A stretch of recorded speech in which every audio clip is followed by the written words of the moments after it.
Welcome to Being and Becoming Podcast. My name is Logan Hauer, and I currently reside in Indianapolis, Indiana. I'm interested in economics, especially how it pertains to relieving poverty. And let's check in with my good friend and co-host, Austin Stone. Stone, take the microphone. Let everyone know how you're doing. Hey Logan, yeah, I'm Austin. I live in Chicago, Illinois. I have a history of studying African American history and philosophy and the origins of race. And studying the corruption of Christianity and what Jesus might have to say to us today, amongst other things. Very good. Yeah, it's a very, very good intro. And I think disclaimer, while we're both very interested in learning about being, the burden of being who we are, and also about the potential of who we can be or become, neither of us are very much of experts of anything. We're just two friends that enjoy having conversations about philosophy, psychology, religion, theology, etc. And on that note, I think it's worth noting today what we'll be discussing. This will be a sort of like a 12-part review of a book by Jordan Peterson called 12 Rules for Life, An Antidote for Chaos. And today we'll be discussing chapter 1 of that book called Stand Up Straight with Your Shoulders Back. And with that, I'll turn it over to you, Austin, and let you lead the discussion. Right on.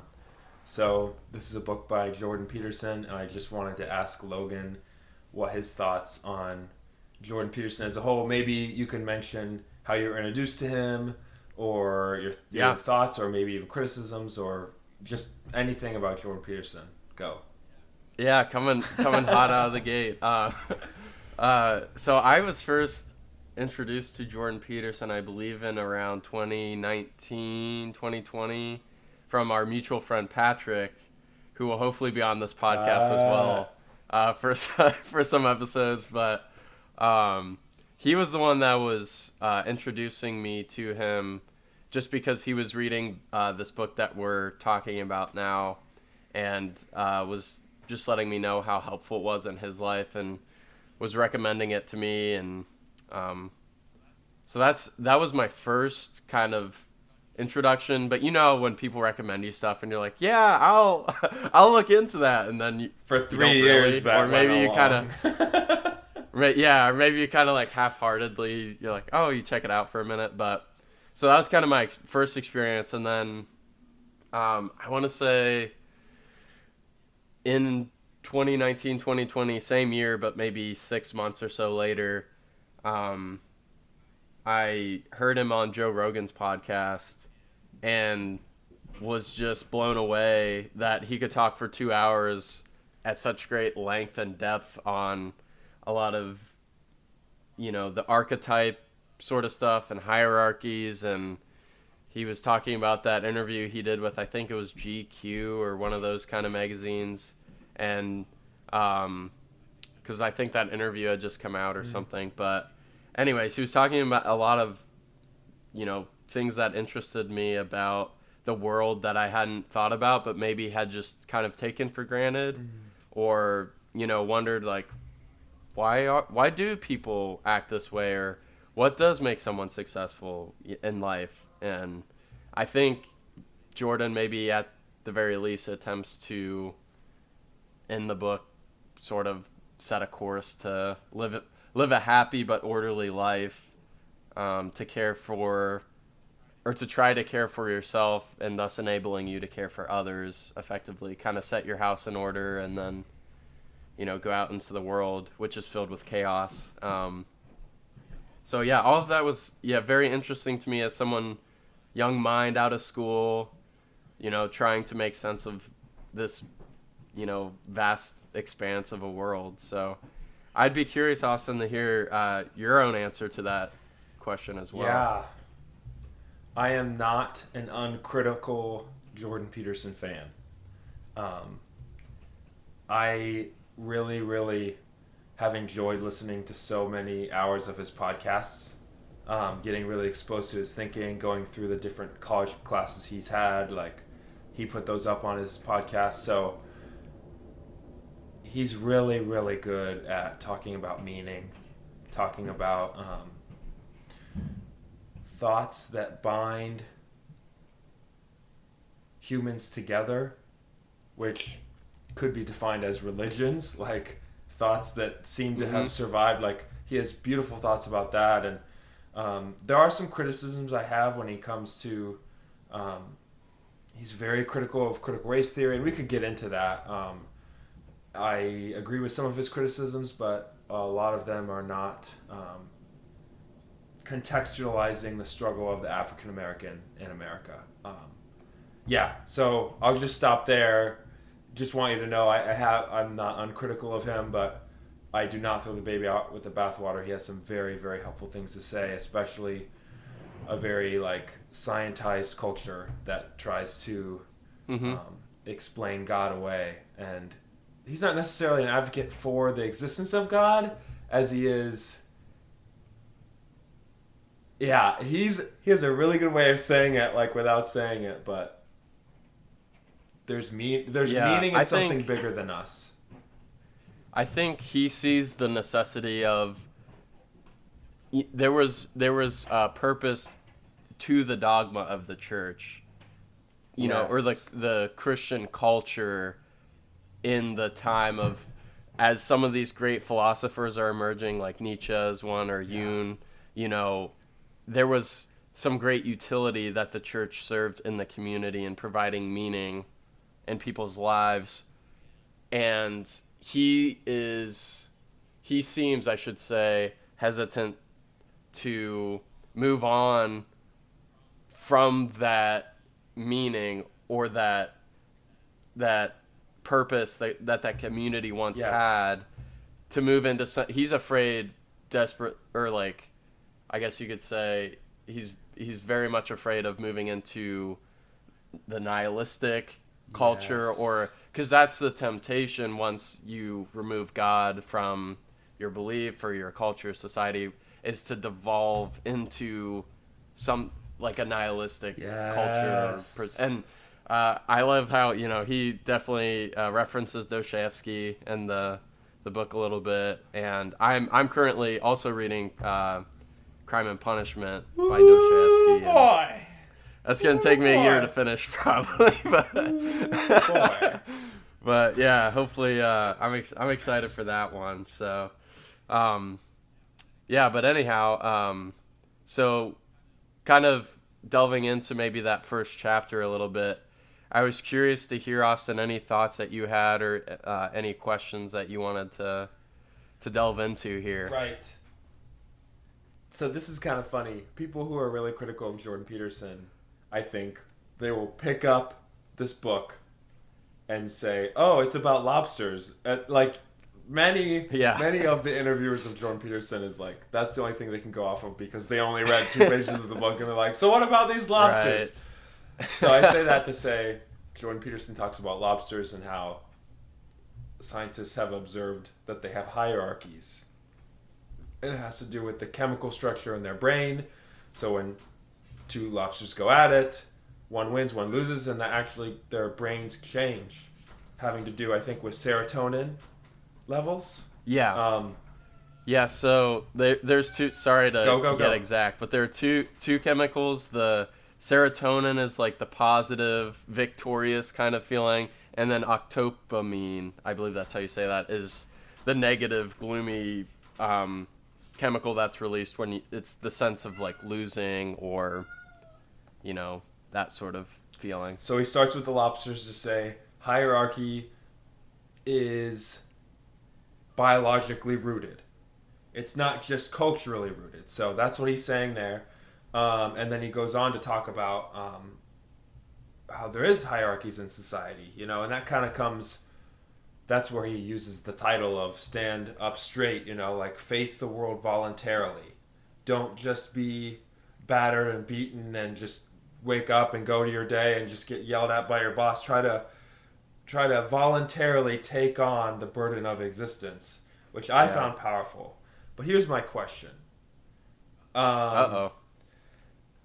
Was he just saying do a better job at climbing the hierarchy wherever you'd find it? Like, is it only about climbing hierarchies for Jordan Peterson? Yeah, I think that's a good question. And I don't think he necessarily is trying to make that. I think, first and foremost, he's trying to point out hierarchies exist. Let's acknowledge that. Because I think we've talked about this before, Austin, where, like, I just don't think of that word, or at least it being applicable. Neither of us are scientists or anything, so it's not a word that I think about in my everyday use. And I definitely don't think about it when I think of groups of people and how they socialize. But I think based on, he does the lobsters, the wren, which is a territorial bird, he kind of uses those examples as a way for the reader to understand there are hierarchies in nature, if I can even say the word. Yeah. And then there are also, hierarchies in our culture, and he uses the Taoist their chaos and order symbol to kind of show this kind of what would you call it, the turmoil Yin yang within people, yes. as far as the yin yang symbol, and how that might be like expressed in terms of you kind of need both of this kind of the unrest with the hierarchy, but then the order of the hierarchy is good. You kind of have that. I guess you could call it a tension, like a healthy tension between the two, and but I don't think he's necessarily saying like rise to the top and take the spoils, be the winner. But he is saying, if you're at the bottom of the hierarchy or the structure of society or what have you, if you're of quote unquote low status, whatever that might mean, then here are some things that might constitute that category, like poor housing, bad food, mental or physical health, are suffering, and then, you probably have limited love interests in your social life. You're more likely to become ill, you'll age rapidly, die young, there'll be few to mourn you, etc. Those are kind of his way of categorizing what might, be indicative of someone in a lower part of the hierarchy. And I don't think he's not meaning to say that to be insulting. Right. It's just, he's making an observation about what he sees in the world. And as far as maybe you could call moving up in the hierarchy, I think he does lay out ways, because he's relating this to the individual. At least this is the way I perceive it. I'd be curious to get your thoughts on this, Austin, but he's almost relaying this as a prescription to an individual of how to make your life better or more satisfying, and less of a means of climbing to some sort of objective. I don't. Does that make sense? I don't know. Yes. I don't think Peterson is suggesting us to climb hierarchies for hierarchy's sake. Yeah. Let me throw a little wrench in this. Are you ready? Okay, please do. Yeah. Wrench your way. Jesus, in the good news of the kingdom, presents a subversive hierarchy. So I would like to read this scripture in the New Testament, Logan, and then I'd like to hear your thoughts and see if you think it relates. Or it might not relate. Awesome. So I'm going to read it. Please it's do. in James chapter 2, 5-7. My favorite book of the Bible I also. always seem to get back to it. Okay. Yeah. Has not God chosen those who are poor in the eyes of the world to be rich in faith and to inherit the kingdom he promised those who love him? but you have dishonored the poor. Is it not the rich who are exploiting you? Are they not the ones who are dragging you into court? Are they not the ones who are blaspheming the noble name of him to whom you belong? So, real quick, James is talking to a group of Jesus followers, and he's saying, aren't there Gentile rulers, non-Christian rulers, non-Jewish rulers out there who are abusing you? Why are you abusing the poor among you? That's what he's saying. And then before that, he starts off by saying, God has chosen those who are poor in the eyes of the world to be rich in faith and to inherit the kingdom he promised. Is this out of left field, Logan? Does this relate to what he's saying? Do you think there's something meaningful here? I think that's a really good question. I hope I'm able to answer at least part of it. So if I'm understanding you correctly, you would be saying that... Do you mind reading the first part again? It was, or at least summarizing the first part. It was about the rich dragging the poor into court. Yeah. Or something. Yeah. So he's just saying, haven't the Gentiles exploited you? And then why are you dishonoring the poor among you? So it's kind of like being abused at work by your boss, and then going and then maybe like abusing the person below you in the job, Yeah. kind of thing.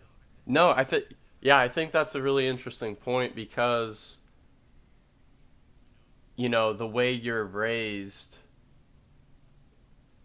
is going to have a great influence on the way you raise your children or the way you interact with the people around you.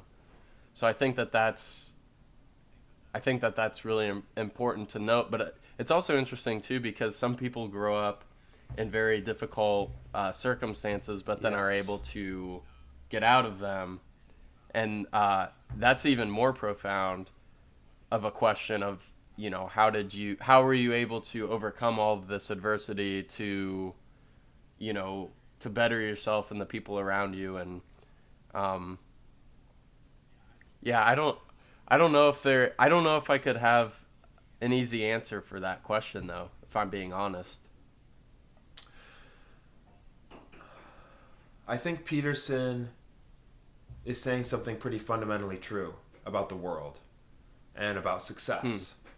And I think Jesus comes along and says, I'm bringing the kingdom. I'm bringing the fundamental reality where you don't have to be wealthy to be part of my kingdom. You don't have to have all your eggs in a row to be part of my kingdom.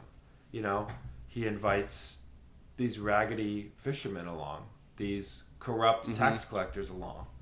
He even talks to prostitutes, like, what's going on there? I know, the nerve of that man. Yeah, right? yeah. It's a hierarchy of love and deep friendship and intimacy and discipleship that refreshes me. It refreshes me when I'm washing windows at my job because I'm not climbing the corporate ladder. But climbing the corporate ladder does not increase my value as a follower of Jesus. Seeking first the kingdom does. Yeah,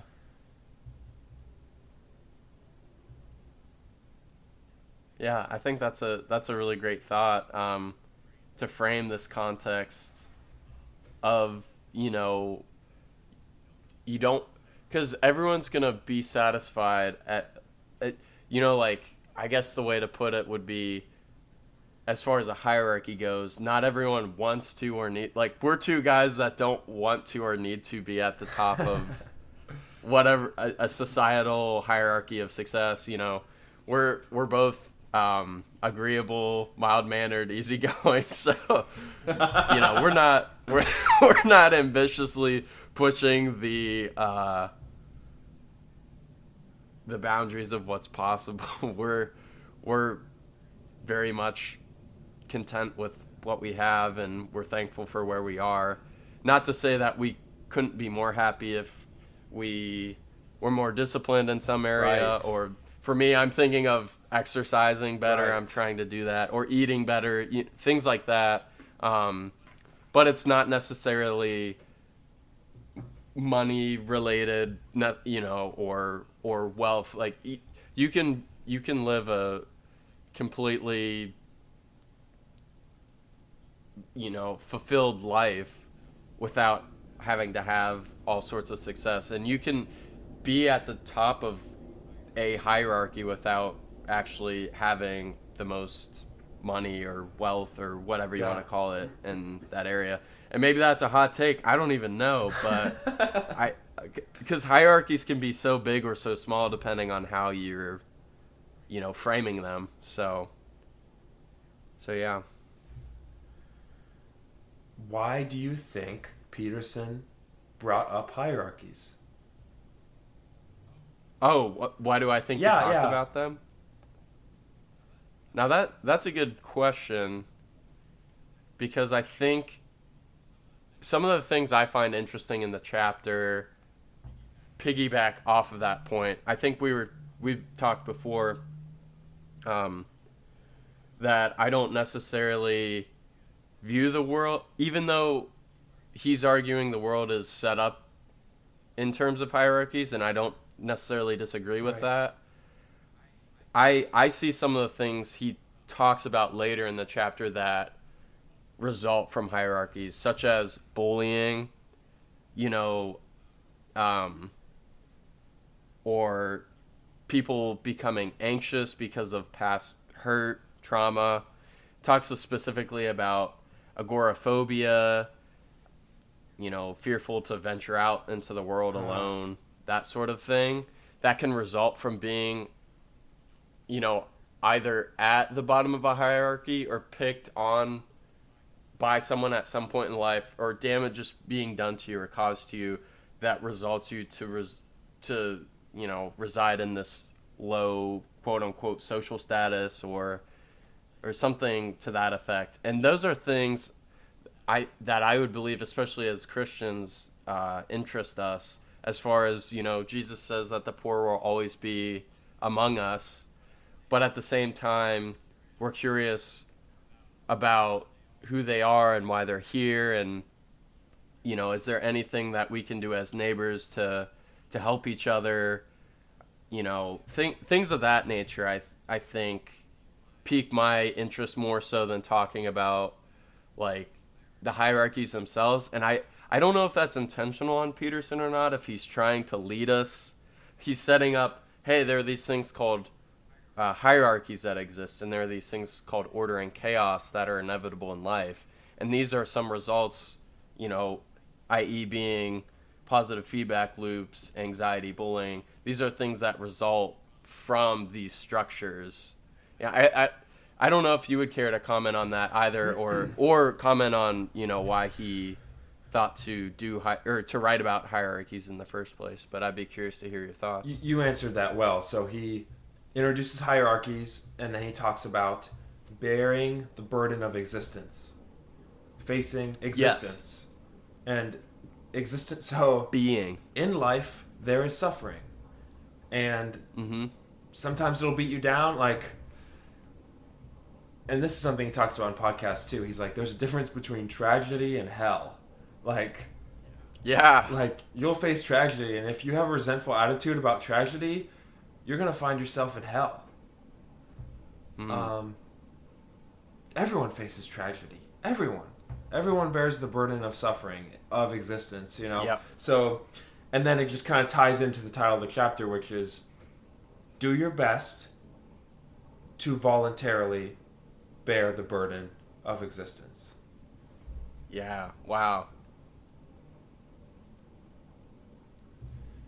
I don't think I could have said it better myself. Well, you led me down that road. You I set you you up. were answering my question, and I was like, you got it. Reel it back in. No, but I think that's because again, going back to the posture, the name of the title is about posture. Right. And how standing up straight with your shoulders back is vulnerable.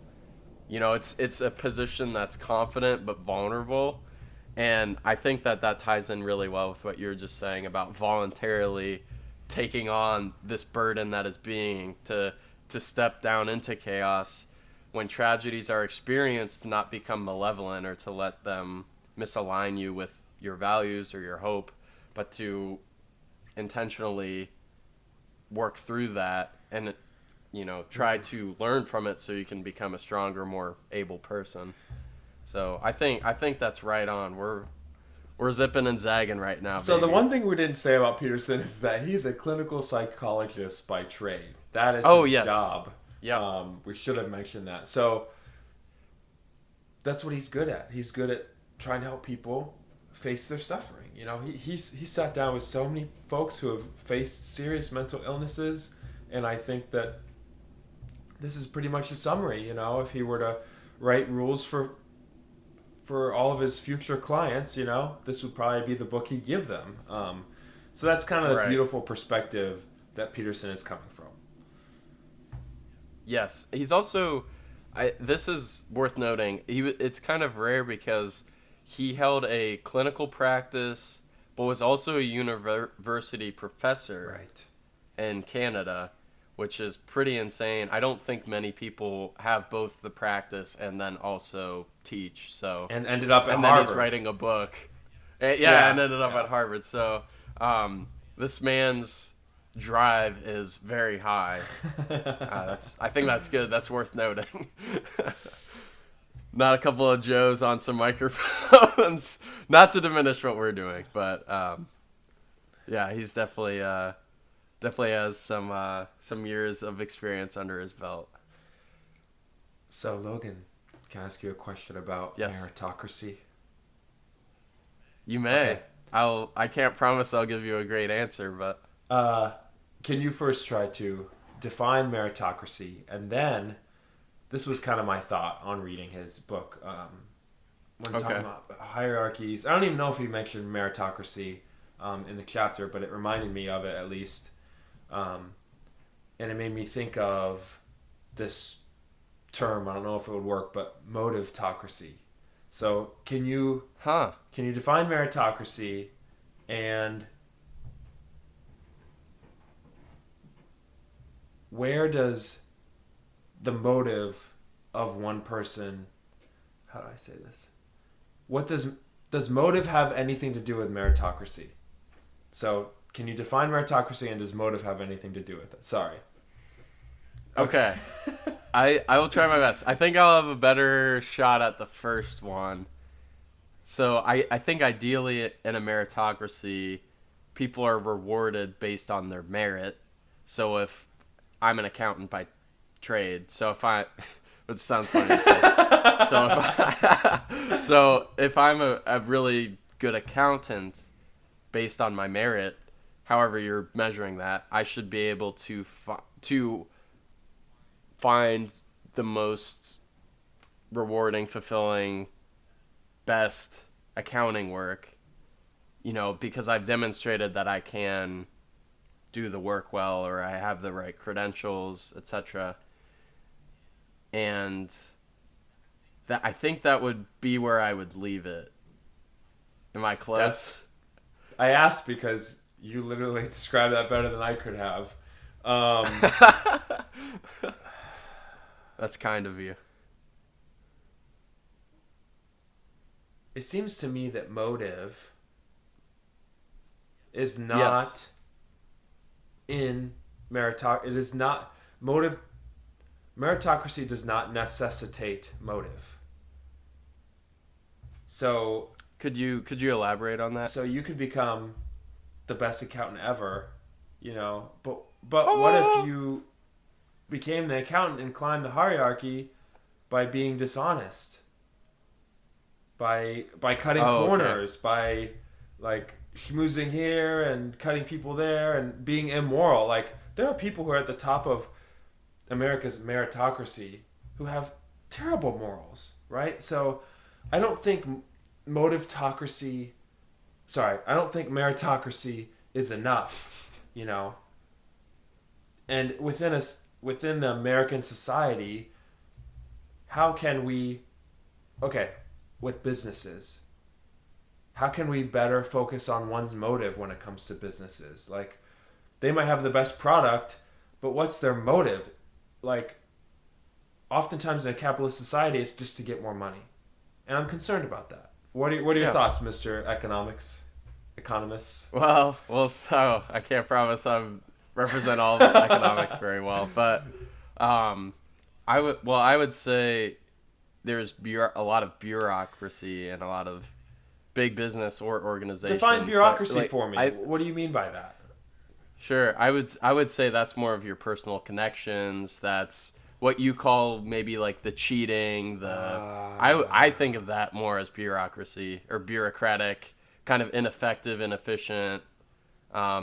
Whereas I think what I would agree with you on though is that meritocracy I think is more idealistic. I don't think it plays out realistically. Okay. And the common example I would say is sports are kind of always the typical, meritocracy kind of example right. Where, it's something that's very easily defined, as in how many hoops can I put through this net, how many pucks can I shoot in the net, how many goals can I kick through into the net. It's easily measured, and there are stats that you can track. Even just outside of goals or points or whatever, it's very easily defined, and so you can very clearly point to who's succeeding. Yeah. I mean, you could assume also maybe not everyone has equal access to play the sport, or what. Maybe there are people that are being excluded from being able to compete in X, Y, and Z, and you could make that argument. But I'm talking more of once you're doing the thing, once you're playing the sport, assuming that all's fair, it's pretty easy to see who's succeeding and who's not in those. But I was sorry. I have one more thing. I know you're eager to speak. I know you're eager to speak. But my other thing is, so in a business, those objectives are not as easily defined because people bring different skills to the table.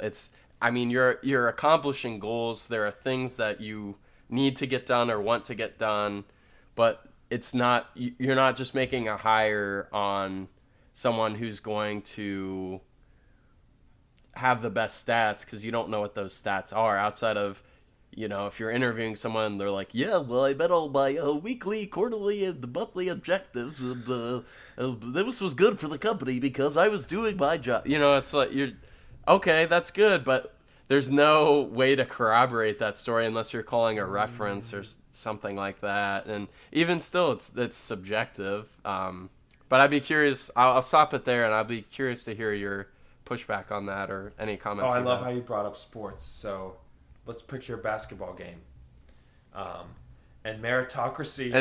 And listener, we should both note neither of us are basketball players. So this is funny, but we're doing our best to imagine we're imagine a basketball game, and as Logan said, meritocracy, if it's working, it means that the game is being played fairly. So meritocracy only, quote unquote, works well when the game is fair. So if there's a basketball game and a referee is calling fouls on a player when the fouls don't exist, the faith in the meritocracy of that game starts to crumble. The fans are like, this is no longer fair. Your merits cannot get you to win the game. It's starting to become rigged. That's the fans' concern. In society, I think Jesus calls his followers to be concerned about the folks that have been unfairly treated. That, hey, look, that game's not being played fairly there, and let's talk about that. And I don't know where this will go, but this relates a lot to my passions for studying African American history, and moving to a predominantly African American neighborhood. You know, living on the west side of Chicago since 2016, and just learning from this community, and you know, because Logan and I grew up in suburban Ohio, you know, fairly monolithic, Yeah. you know, and it was really good for me to get some diverse experience and to, oh, wait a second, working hard is harder for some folks than it is for others, right? Like those who grew up in a single parent household, or some folks grew up with no parents at all. Like that's going to set you back in this game Yeah. of meritocracy. Like you, Mm-hmm. it's just gonna, yeah. So I think compassion is very important. I think motive is very important when it comes to a conversation about meritocracy, especially when it comes to politics. Because I think conservatives like to say, you know, if you pull yourself up by your bootstraps, you know, you can get there. And they have to say that, because if they want to believe in meritocracy, they have to believe that everyone can do it by their merits. But as soon as you realize that the game might be rigged, then this idea of meritocracy starts to crumble. Yeah, I guess. Give me some pushback. You don't have to agree with me there. I'm being a little raw. I don't think. First of all, it's kind of a bit. I think we're getting into a little bit of a weeds with the analogy, but I could say, you know, going off the sports game, I don't know if this relates at all to what you're just saying, but staying in the sports world, you know, fans can get upset with refs all the time. I'm a big hockey fan, and I can get mad at the refs, even though the other, you know, someone objective could say they called that game fair. But since I'm subjective and they were calling a lot of fouls against my team, I can be incensed. Right. And I think it's, you know, I do definitely agree that there are people that have disadvantages in life. And I think, like you were saying, we grew up in suburban Ohio. We definitely had a lot of privileges. And because someone has a more difficult experience, has less people, you know, not as many people pouring into their life, or has more difficulty with, you know, family relations, or with health, or with, you know, there can be amalgamation of different things combined. But and I think what you're saying is very important too, as far as one thing that's very important to both of us, I would say, is getting to know our neighbor, loving our neighbor. Right. But I guess I would have a more difficult time saying, is the game rigged? Or is maybe the ref isn't calling things correctly, or missing calls, or something like that. But yeah, I guess I would have trouble saying the game is rigged altogether. I guess that's what I would say. But also, maybe we're delving too deep into sports. Do you want me to ask you more about why you don't think it is rigged, or do you want to move on to the next question?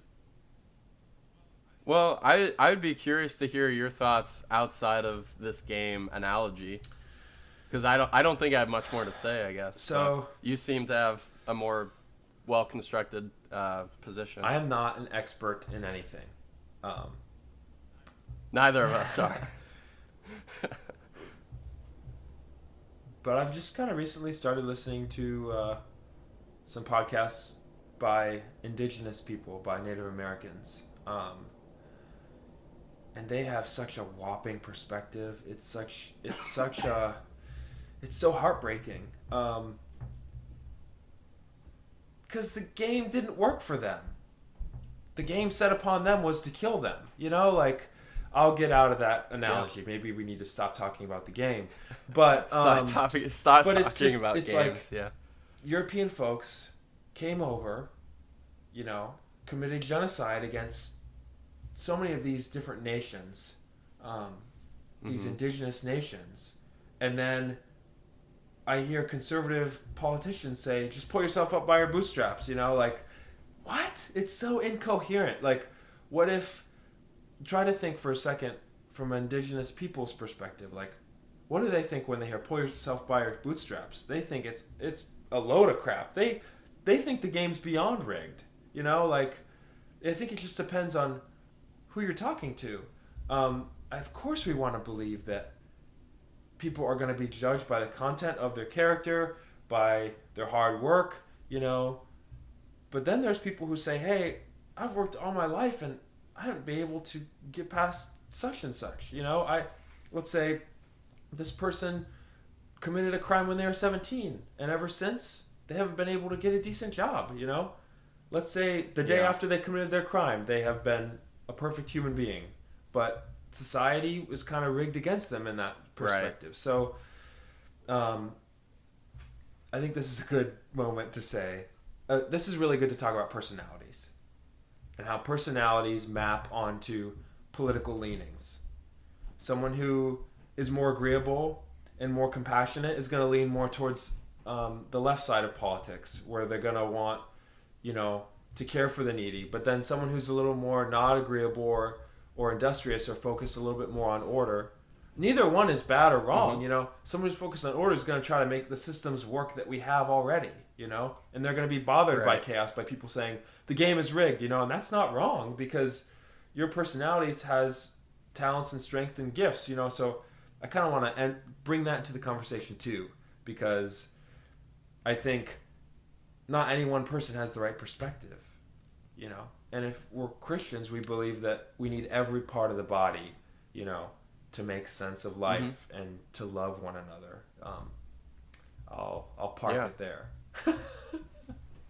Yeah, no, I think, what you're saying, it's very important to listen to the concerns of a wide group of people. I think one of the things you wouldn't want to be is boxed in and just surround yourself with people that think like you, talk like you, look like you. You know, that to me would be terrifying. I like that we can have, because obviously we've been friends a long time before this podcast ever started. So, you know, there have been so many good conversations we have where, you know, we might not see eye to eye in the moment, but then if I think back on it, oh, I know what Austin was saying. Or even in the moment, I can say, wow, I was wrong on that. And, you know, we can find more of a consensus or even there are just some things we won't agree on, and that's fine too. Yes, but it is. Yeah, I think very much that, maybe I leave it there. I don't know if I have anything else to say, but unless you had something more specific. I want to know why you have why you have a proclivity to say, I don't think the game is rigged. Well, or society is rigged. Show me how, I guess. I think if you're talking idealistically, so I'm talking realistically. There's never going to be a quote unquote perfect game. Yes. And I think it's worth noting, like you're saying, there are people that are disadvantaged, and we should try within our power to assist either them directly or the issue at hand. But at the same time, I think you could talk about something more specific, but I think just if we're talking at a macro level or a high level, there's no such thing as a perfect economic system or a perfect something that's going to distribute things evenly, or, you know. And I think, like you're saying, there are definitely situations throughout even our short history where people were intentionally skewing things so that there wasn't equality, you know, for all groups, or especially indigenous groups, like you were mentioning earlier. This is so good, Logan, because I wanna kind of summarize what you're saying and see if you agree with my summary of what you're saying. Sure.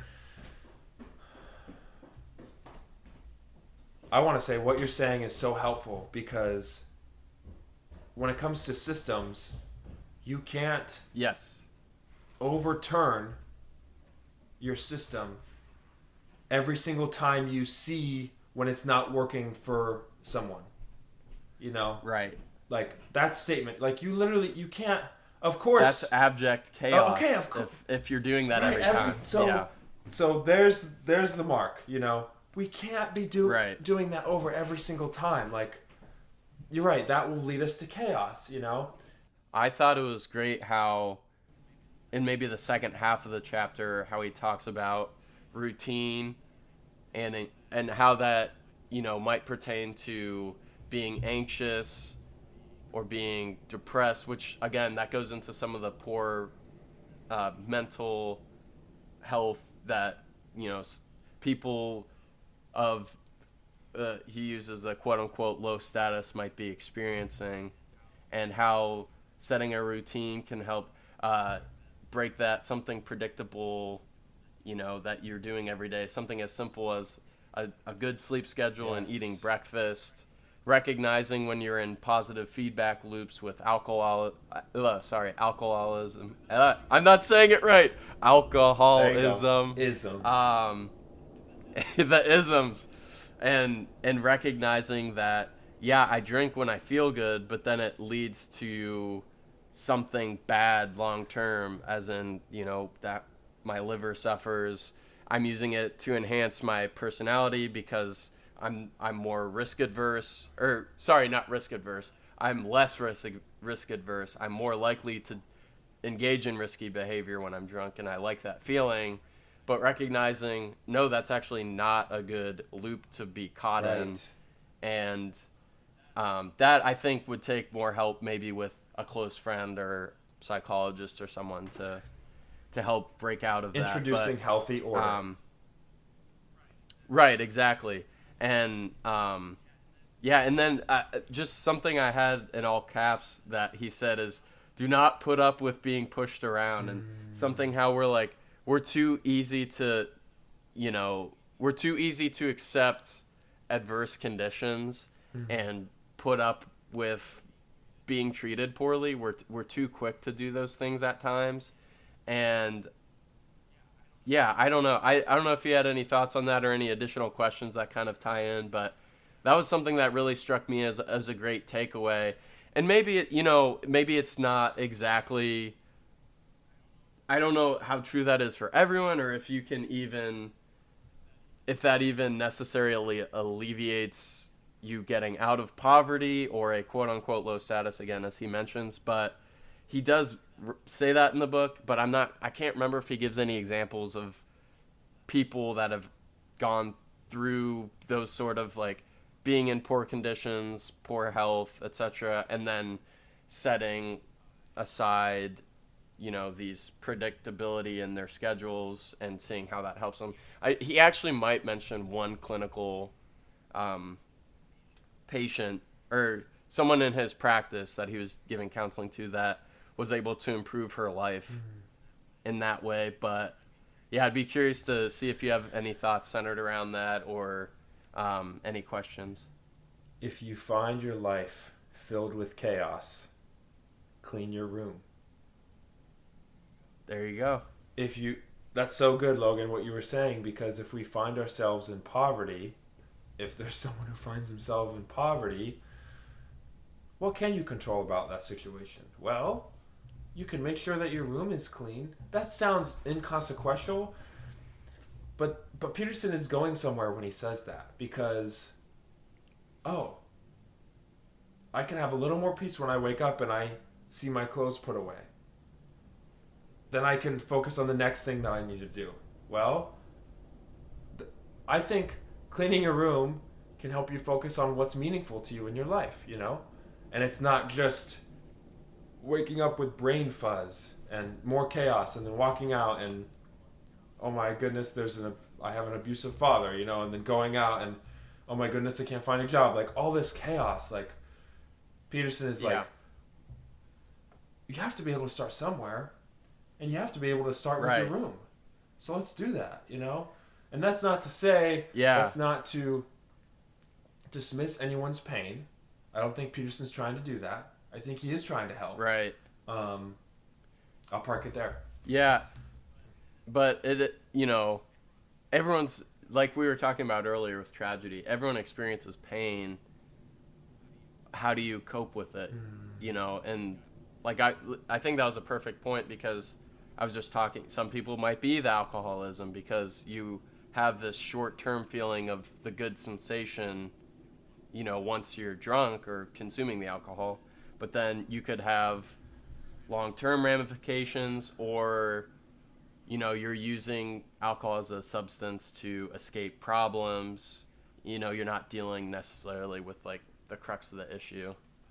And you're right, like it might not be that you fix the alcoholism in one day or a week or whatever, but you can clean your room today, Yes. and that's a good place to start. And I think he talks about that more, I think, in later chapters, as far as setting goals that are it's maybe like 3 stages. I don't necessarily want to get into it because I'll probably be way off, but it's something like setting something that you trust yourself to do, and you're able to do, and that you could do today, and then like do that thing, and then maybe you eventually migrate into something that you build trust with yourself, or the way he explains it is very interesting. But then you eventually get to like harder goals once you start building that trust with yourself, and maybe it's not a goal that you can do within a day, but you've built that trust with yourself because you can do these things in this day, this week, etc. And so you're building trust with yourself to where you can step out and try something more challenging, Gain, and that's Gaining worthwhile. confidence, bringing your shoulders up a little, Yeah. ready, being more willing to face the world Yeah. voluntarily. Yeah, yeah. Right. Yeah, posture is important. I love the way he ends the chapter, kind of going over all of essentially those points of once you walk with your shoulders back, you start feeling more confident, and then you start acting more confident. And even though you might not be confident, people start perceiving you as confident. People want to be around you more often, which makes you more confident. And then before you know it, you're starting to, act in a way that's confident. You start doing things that are confident. Soon enough, you become confident, and you like the person that you are, and people like the person that you are as well. And you're more, adept to handling social cues, which makes you highly sociable, which makes people want to be around you. Like, it's just like a really beautiful picture the way he sets it up. Thank you for tuning in to this week's book club discussion. Please let us know if you have any suggestions as to books we should read or topics we should discuss by contacting us at beingbecomingpodcast@gmail.com. Again, that's beingbecomingpodcast@gmail.com. We hope you join us next week for another conversation.